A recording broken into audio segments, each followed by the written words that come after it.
Hey kids, it's your mum and dad, and today is our last day in Gold Coast, so we're heading to Sydney. We cleaned up the whole house, left a little present and a note for Angus's cousins because we were so grateful that they let us stay at the house. And we got changed and made our way to the Gold Coast airport. We parked the car, got our bags and checked them in, but our bags were overweight, so we had to share clothes in between. It was very embarrassing opening our bags in front of everyone. But we hadn't had breakfast, so we got Hungry Jacks, which was nice. And then Angus was pulling faces to irritate me because we had a deal that he got window seat on the way to Gold Coast and I got the window seat on the way back home, which I quickly pushed in front of him, so I got the window seat. But I look out the window literally the whole time and he just plays on his phone, so I deserve the window seat. And then I had my favourite chocolate ever, which is the Milo Kit Kats. We had booked a layover in Sydney because it was cheaper to do it that way for some reason. So yeah, we got on the flight to Sydney, we saw the coolest clouds. It was so weird. And then we finally landed in Sydney. Luckily our bags went straight to Adelaide, so we didn't have to carry any bags. We just made our way straight to the train station because we wanted to see the Sydney Harbour Bridge and the Sydney Opera House. So we went to platform 1 on our way to Circular Quay. And just a travel tip, you need to sit on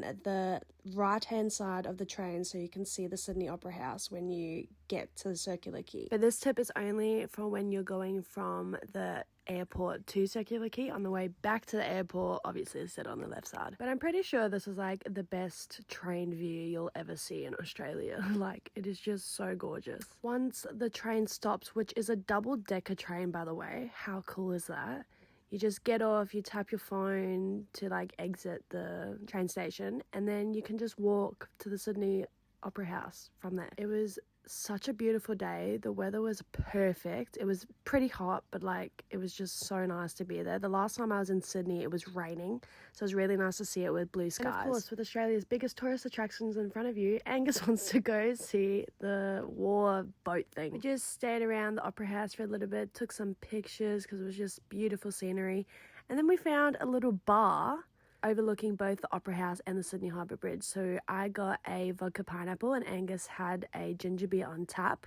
It was actually really expensive, but you gotta do what you gotta do on holidays. We didn't even get ID'd, and I always get ID'd, so I was actually really shocked. But we had drinks and probably the best view you could ever have while having drinks, and then we made our way to the Sydney Sea Life Aquarium. Now from Circular Quay, it's about a half an hour walk, so it's about a 2-kilometre walk to the aquarium.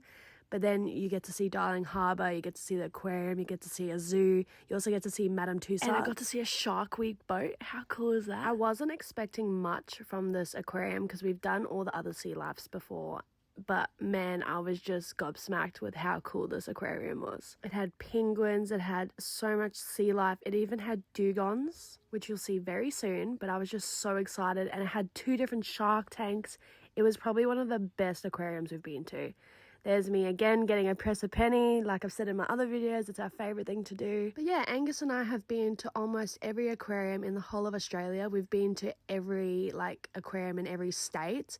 But the only aquarium we haven't been to is the Sunshine Coast Sea Life, because there was really no point in going there when we had already done the Cairns Aquarium and we were doing SeaWorld as well while we were in Gold Coast, so we just didn't bother. But now that we've done Aqua in Perth and now that we've done the Sydney and the Melbourne Aquarium since then, we really regret not doing Sunshine Coast because then we would have done every aquarium in the whole of Australia. But we'll get there one day. We got to see a cool octopus, we got to see some sharks. Now these are called Port Jackson sharks, and in Adelaide, in Christie's Beach, you can literally go swim with them in the wildlife. How cool is that? We got to see the biggest crayfish lobster things that we've ever seen, and we saw some lionfish, and then we finally made our way to the dugong island. I was so excited. I had no idea when we were booking this that there were dugongs there. There was only one, and his name is Pig. He is the cutest little thing in the world. And I'm really not surprised how people can mistake them for mermaids. You'll see in a few clips, they literally look like they're a mermaid. But yeah, we made our way to the underground observatory where you can see the dugongs swimming around, but it was so packed in there.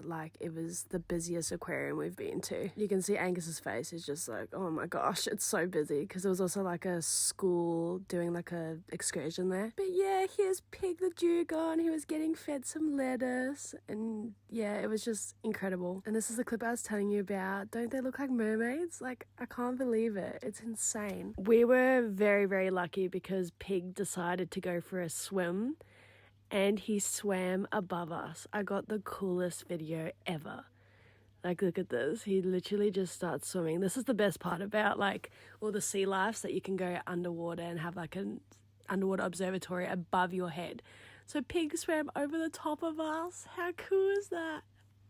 And then we got to go to my favourite part, which is going to go see the sharks. They had, like, this educational wall of sharks to, like, show the anatomy of sharks and, you know, where all the bones are. And they even had all of the shark jaws and teeth. And I got to see a tiger shark jaw, which is my favourite shark.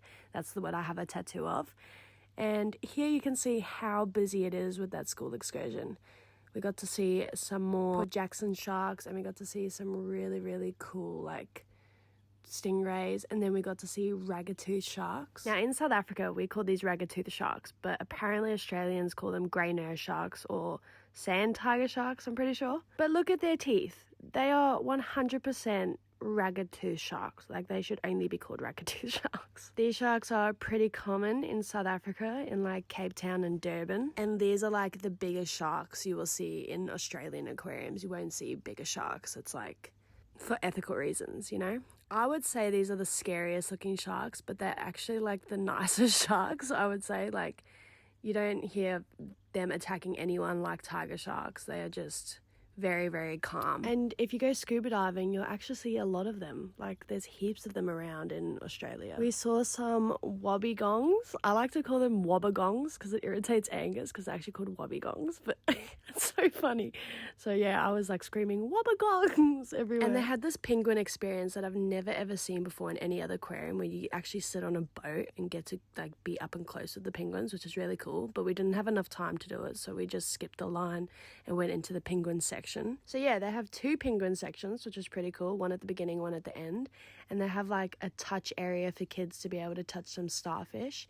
And they had a jellyfish area, just like SeaWorld. And they had this immersive experience that you could, like, step on the ground and it looks like you're walking through that algae. And they had, like, fluoro paintings. It was really, really cool. And this was another shark area, so I was so excited to see some more sharks. They had this huge turtle statue inside, and it didn't click, but then afterwards I actually saw a real, like, sea turtle, so it was really cute. They didn't have big sharks. They only really had, you know, black tip reef sharks and white tip reef sharks. And here's the sea turtle. It looked very sad, so it made me a bit sad. But they had another underwater observatory area, which was so cool.